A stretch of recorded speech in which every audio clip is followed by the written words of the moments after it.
Hey NFL fans, Harrison Graham here. If you are a Chicago Bears fan, we actually have a Bears-only YouTube channel. Go subscribe right now, youtube.com/BearsNow. We have Bears videos going up almost every single day on that channel, including this one right here.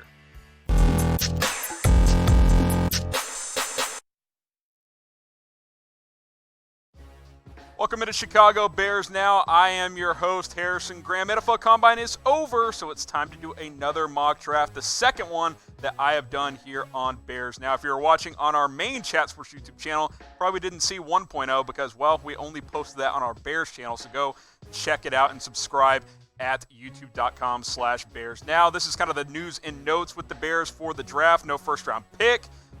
The Bears are expected to get a fourth-round comp pick, but that has not come through as of yet. Will the Bears draft a quarterback? That is a question everyone wants to know. These are the five biggest needs. Tight end, offensive line, and cornerback are my top three after Prince Amukamara got released. Obviously, tight end, offensive line, we talked about those positions quite a bit.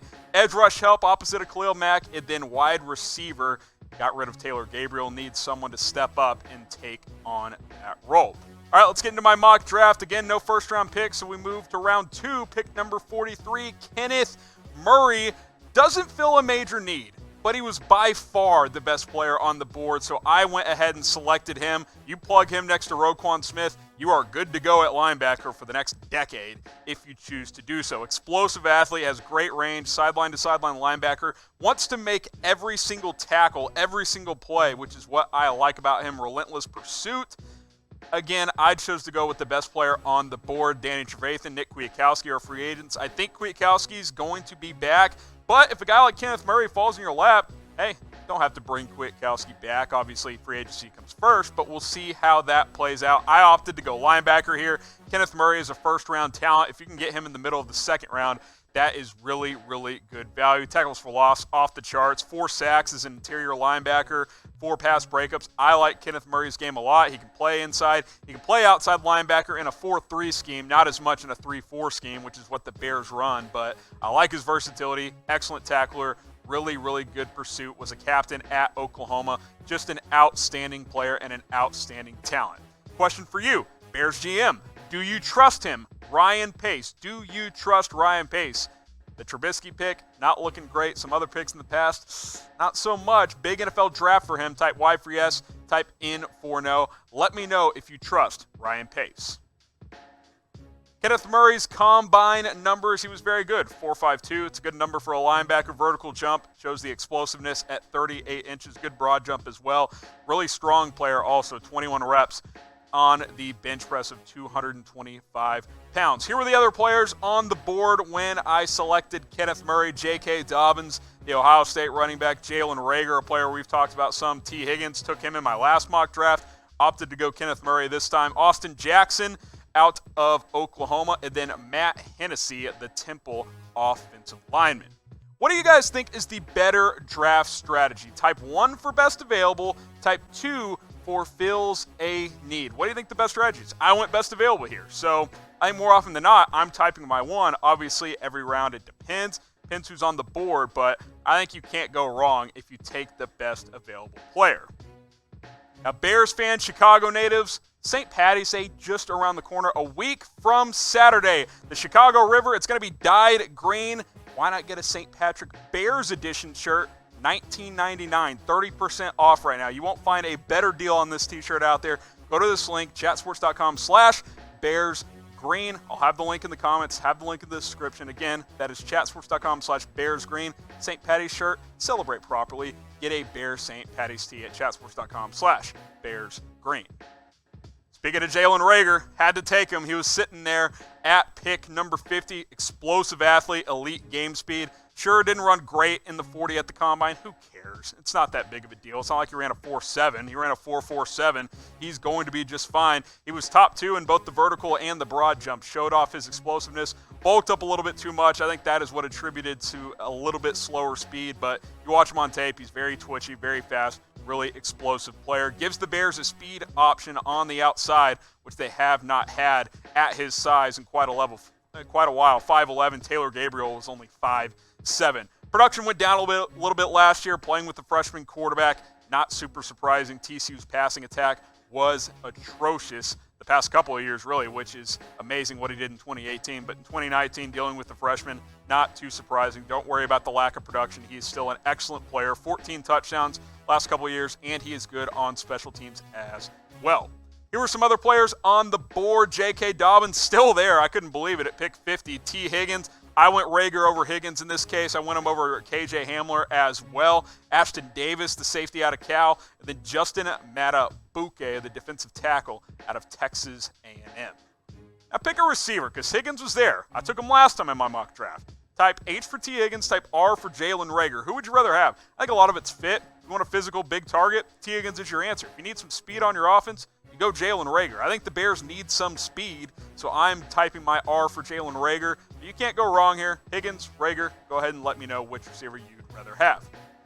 And while you're doing that, go ahead and subscribe to Chicago Bears Now if you haven't already. I know a lot of you have subbed, but if you haven't, let's get to 5,000. Just crossed the 3,600 mark last night. Got to keep this train rolling. Let's get to 5K by the end of March. Hit that big red button. We got the latest rumors. We got some trade targets, all kinds of stuff. I got the full NFL Combine visits video up on the channel if you want to go check that up. We do Q&As almost every single week now, so use hashtag Bears down in the comments section. Just released one the last few days. Probably going to do one again next week. So hashtag Bears. Do videos all off season long and on into the 2020 season. If you're watching on our main Chat Sports YouTube channel, go to this link, youtube.com/BearsNow. All right, again, no pick until round 5, until that 4th round comp pick comes through as we are all expecting. But the Draft Network doesn't account for that yet. So we're going to the 5th round here on today's draft simulation, Bears mock draft. Harrison Hand, great name, by the way. Great name. Great athleticism as well. He tied Jeff Okudah, the number 1 corner in this draft, for the best vertical in the at the NFL Combine. Below average change of direction quickness, which is a little bit challenging, especially if you want to play nickel corner. A lot of in and out routes, so he's got to get better in that regard. But good zone coverage player, not great in man. His key will be special teams versatility. Day 3 picks, got to be able to play on special teams. Did some at Temple. He's got to continue to do that in the NFL. Playmaker, though, 3 picks last year, 5 pass breakups, forced to fumble. Good tackler, too, 15-9 tackles. It's about his change of direction. That is the biggest challenge for Harrison Hand. These are some of the players on the board. Jordan Elliott, Jabari Zuniga, McTelvin Agim, Tyler Johnson, and David Woodward, the linebacker out of Utah State. I opted to go cornerback with Harrison Hand.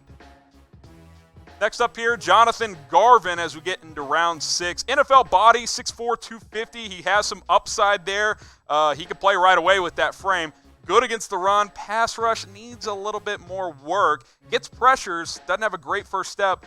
Has trouble finishing sacks sometimes. That's his biggest problem. More of a 4-3 scheme guy in college. I think he can play in the 3-4 with his run defensive ability that we saw at Miami. So that's good for the Chicago Bears if they can get him on day 3. I think this is good value in round 6. Had 5 sacks last year. I think he can improve as a pass rusher. I think he can get better in that area. A couple of forced fumbles. Again, his biggest problem is getting off the ball sometimes. He's just not as fast in that regard. Jonathan Garvin was my pick at 176. Other players on the board, Isaiah Hodgins, Keyshawn Vaughn, the running back out of Vanderbilt, DJ Wanham, the linebacker out of South Carolina, Lamar Jackson, the corner out of Nebraska. Different Lamar Jackson. Let's relax. No relation. Not his son, Shea Wo-Olanalua, the running back out of TCU. What is the Bears' biggest need, or bigger need, out of these two? Type E for edge rusher, type CB for cornerback. What is the Bears' bigger need? Let me know down in the comments section.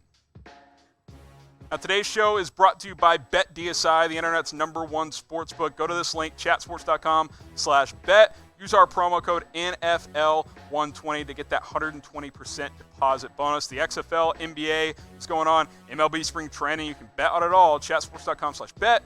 Use that promo code NFL120. Lynn Bowden Jr. I almost said Bowden. It's a bad habit. Lynn Bowden is his name. Versatile athlete. Played quarterback in 2019 because Kentucky lost like 3 of them early in the year. Team first guy. They asked him to play quarterback. Said okay. Let him do a bowl game. Really did a good job. But it did limit his development as a receiver. Needs to polish his route running a little bit. I think he can contribute right away as a gadget player and a special teams guy, and then hopefully he develops into a receiver, a true receiver down the road. Again, he played quarterback. Look at this production. They basically just snapped him the ball and told him to run. Well, it worked pretty well. 1,500 rushing yards and 13 touchdowns. I'd say that's pretty effective. Terrific athlete, good speed, good quickness. He made it work. Still had some receiving numbers last year before he was forced to play quarterback. 348 yards and a touchdown. I think he would have had a 1,000-yard season had he not been asked to switch positions. But again, good locker room guy, good team-first guy. I am impressed with Lynn Bowden Jr. out of Kentucky. I think if you can get him at this point in the draft, that is very good value. These are the players on the board. Keyshawn Vaughn was still there. Wanham was there. Alana Lewis still there. Lamar Jackson still there. Again, these picks very close together. Tyree Cleveland, the wide receiver out of Florida who has some upside, he was on the board as well. I went with Lynn Bowden Jr., the versatile player out of Kentucky. Who is your favorite prospect in the 2020 NFL Draft? Bowden's a fun one. I wouldn't say he's my favorite prospect, but he is certainly a fun one to watch. Good player. Locker room guy. You like everything about the kid. I still am going to go Chase Young. I just think he's such a relentless player and a unique talent. But let me know, who's your favorite prospect in this year's draft? This is another likable kid, James Lynch, culture guy. If you can get this guy in round 7, that is terrific value. The problem is he's a bit of a tweener as a player. He's not really big enough to be a defensive tackle, not a good enough athlete to be a true defensive end, but I think you can rotate him in. He can be a versatile yet under-athletic defensive lineman, if that makes sense. Great locker room guy, captain, super productive at Baylor, helped that program turn that culture around under Matt Rule. Wouldn't be shocked if Carolina drafted him, quite frankly. I think he'd be a steal in round 7. I was shocked he was still on the board. You see the production, almost 20 tackles for loss, 13.5 sacks, forced fumbles, fumble recoveries, tackles, made a ton of plays for Baylor this past year. I think he's going to go higher than round 7, but in this simulation, he was there, and I had to take him. Some other guys on the board, Michael Divinity Jr. out of LSU, Juwan Jennings, who ran a terrible 40 at the NFL Combine, Neville Clark, Darius Anderson, and Benjamin Victor, the wide receiver out of Ohio State. Want to remind you guys, St. Patty's Day just around the corner. You see the Bears green St. Patrick's Day shirt. Celebrate on the Chicago River. It's going to be green. You don't want to be the guy not wearing a green shirt. Someone's going to pinch you. So go to chatsports.com/BearsGreen. Get this shirt, just $19.99. All right, offensive line. I know you guys are like, oh, we're the offensive linemen. Well, when you do these mock drafts, they're just not, sometimes they don't fall to you. They're like, the closest one is 40 prospects away. I'm not going to reach for an offensive lineman. But you got Darryl Williams here, 38 career starts, made some starts at center, made some starts at guard. You're hoping an offensive lineman in the 6th or 7th round becomes a rotation guy, right? I mean, I think his ability to play center will give him a chance to stick in the NFL. Can he be like a Joe Looney type? If you're not familiar with him, player with the Cowboys, he can play center, he can play guard. That's what you're hoping with a guy like Darryl Williams. Some of the other players on the board, Victor, Jennings, Anderson still on the board, Cameron Curl, and then Reggie Robinson, the cornerback out of Tulsa. I opted to go offensive line here to try and get at least a little bit of depth, if nothing more than a camp body for 2020. All right, so there it is. Grade my 7-round mock draft, A, B, C, D, or F. I give myself a solid B, B+. I would have liked to address either offensive line or tight end earlier, but you guys know me. I want to go tight end in free agency. That's the route I want to go. I would have liked to get an offensive lineman with the 2nd-round pick, but it just didn't fall the way I wanted it to. So I'll give myself a B+. Thought it was a solid crop overall. Just to recap it, here were the picks I made. Kenneth Murray, Jalen Reagor, and those 2nd-round picks. Harrison Hand, the corner out of Temple, great first name. Jonathan Garvin, the edge rusher out of Miami. And then to wrap things up, Lynn Bowden Jr., James Lynch, Darryl Williams. That is mock draft 2.0 for the Chicago Bears. I'm sure we'll have 3.0 very, very soon.